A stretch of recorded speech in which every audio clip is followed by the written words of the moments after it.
Hello students, कल हमने balancing of chemical equation के बारे में पढ़ा था। तो मैंने आपको बताया था कि उसके लिए कुछ स्टेप्स हैं, जिसका फर्स्ट स्टेप था कि we can not change chemical formulas of compound. हमें केमिकल फार्मूला को चेंज नहीं करना है। सेकंड था कि count number of each element, हमें हर एलिमेंट के नंबर काउंट करने हैं कि कितने हैं। और फिर क्या करना था, फिर उनको इक्वलाइज करना था। दोनों साइड, लेफ्ट हैंड साइड और राइट हैंड साइड के एटम इक्वल होने चाहिए। Let's start with equation. Burning of magnesium ribbon, magnesium Mg, air से oxygen and it gives magnesium oxide. ये लेफ्ट हैंड साइड वाले हैं रिएक्टेंट और राइट हैंड साइड पर होते हैं प्रोडक्ट। सबसे पहला स्टेप जो मैंने आपको कहा कि हम केमिकल फॉर्मूला को चेंज नहीं करेंगे। हम यहाँ पर MgO2 नहीं कर सकते। जो केमिकल फॉर्मूला है वो फिक्स रहेगा। कल हमने इसके लिए ये बॉक्स बनाए थे, आज हम बॉक्स नहीं बना रहे, हम इसको डायरेक्ट कर रहे हैं। सेकंड स्टेप में था कि count number of atoms of each element. आपको हर एलिमेंट के नंबर ऑफ एटम काउंट करने हैं। हम स्टार्ट करते हैं रिएक्टेंट से। ये है मैग्नीशियम और मैग्नीशियम के हैं 1 एटम। अब हमें 1 कहाँ से पता लगा?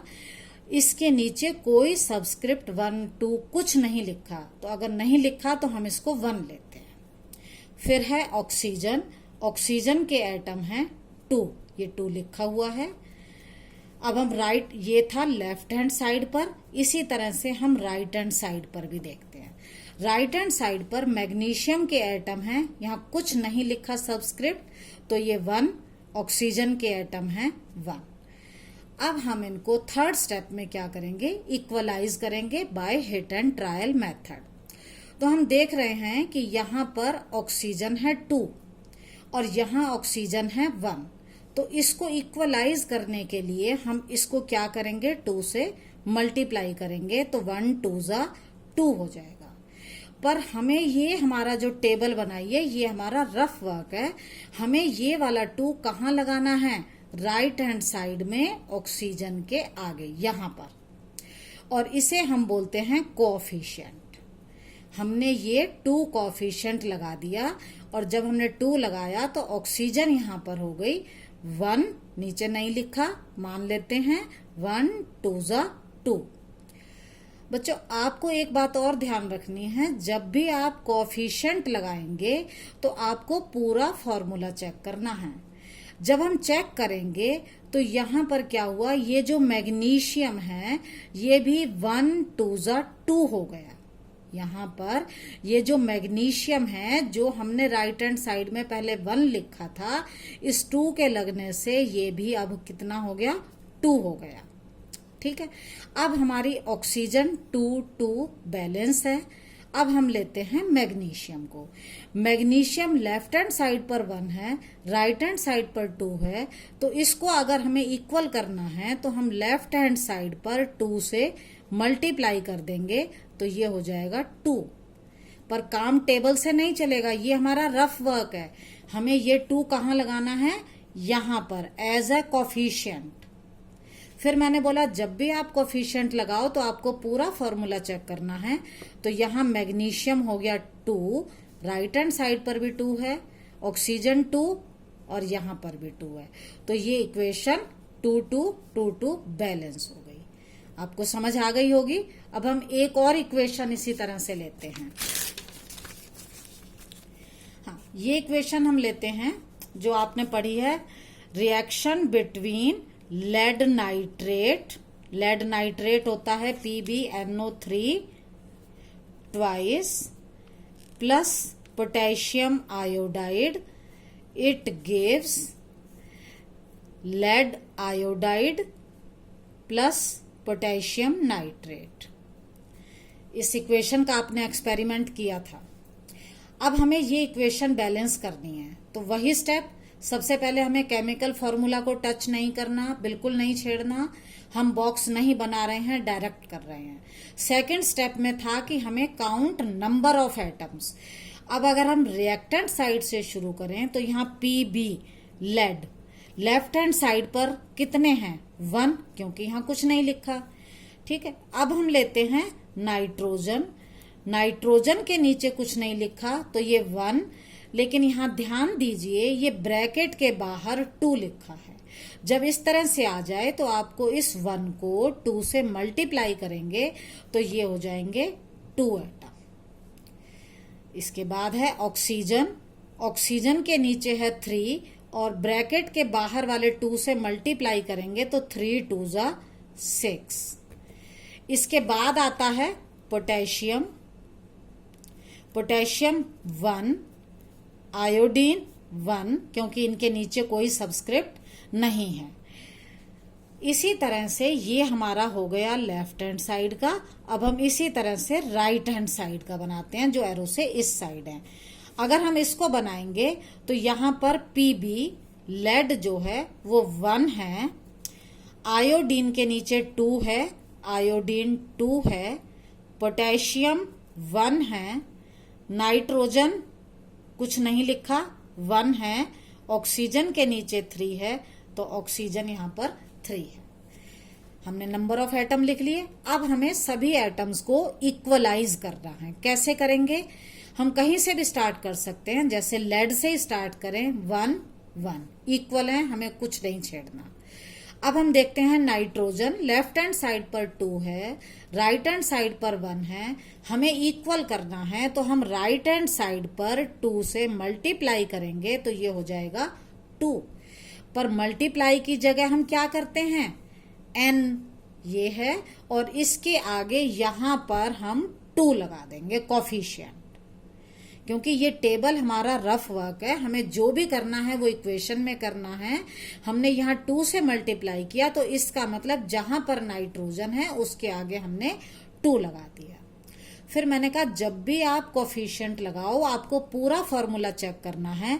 तो यहाँ पोटेशियम हो गया कितना, 2, क्योंकि आगे 2 लग गया, 1 नहीं रहा, अब पोटेशियम हो गया 2, नाइट्रोजन हो गया 2, ऑलरेडी 2 है।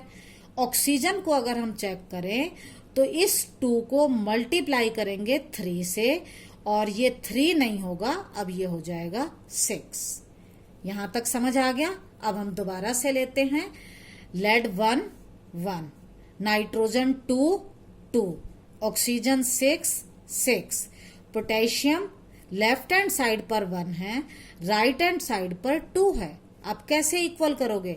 आप लेफ्ट हैंड साइड को 2 से मल्टीप्लाई कर दो, लेकिन टेबल में नहीं, आपको ये काम कहाँ करना है, इक्वेशन के अंदर। इक्वेशन में के पोटेशियम ढूंढो, ये रहा, इसके आगे हम लगाएंगे कोफिशिएंट 2। फिर मैंने कहा जब भी आप कोफिशिएंट लगाओ आपको पूरा फॉर्मूला चेक करना है। तो पोटेशियम 2, ठीक है, ये पोटेशियम 2 ही है, आयोडीन 2, आयोडीन 1 नहीं, अब ये हो जाएगा 2, ठीक है। अब चेक कर लो, 1 1 2 2 6 6 2 2 2 2। तो अब ये आपकी इक्वेशन बैलेंस्ड है। Now let's take another example, hydrogen plus chlorine to give hydrogen chloride. In this equation same steps we will follow. आपको फॉर्मूला चेंज नहीं करना है, बॉक्स हम नहीं बना रहे, डायरेक्ट कर रहे हैं। फिर आपको नंबर ऑफ एटम काउंट करने हैं। हम लेफ्ट हैंड साइड से शुरू करेंगे। हाइड्रोजन कितने एटम हैं, 2 लेफ्ट हैंड साइड पर। क्लोरीन कितने एटम हैं, 2, ठीक है। सेम हमें राइट हैंड साइड पे करना है। राइट हैंड साइड पे हाइड्रोजन, यहाँ कोई सबस्क्रिप्ट नहीं है तो ये 1, इसी तरह से क्लोरीन भी 1। अब हमें बैलेंस करना है, इक्वल करने हैं। हम हाइड्रोजन से स्टार्ट करते हैं, लेफ्ट हैंड साइड पर 2, राइट हैंड साइड पर ये है 1। तो हम क्या करेंगे, राइट हैंड साइड पर इसको 2 से मल्टीप्लाई करेंगे तो ये 2 2 इक्वल हो जाएगा। लेकिन हमें यहां नहीं, हमें इक्वेशन में भी करना है। ये जो 2 है यहां हम एज अ कोफिशिएंट लगा देंगे। कोफिशिएंट का मतलब फॉर्मूले से पहले। फिर मैंने कहा जब भी आप कोफिशिएंट लगाओ आपको पूरा फॉर्मूला चेक करना है। अगर हम इस सारे को चेक करें तो हाइड्रोजन है 2 2 ही है, क्लोरीन आगे 2 लगा, यहां कुछ नहीं तो 1 था, 1 2 जा 2, क्लोरीन भी 1 नहीं, अब हो गई 2। और चेक करो 2 2 2 2, पूरी इक्वेशन बैलेंस्ड है। मेरे ख्याल से आपको समझ में आ गया होगा। हम एक और एग्जाम्पल लेके ट्राई करते हैं।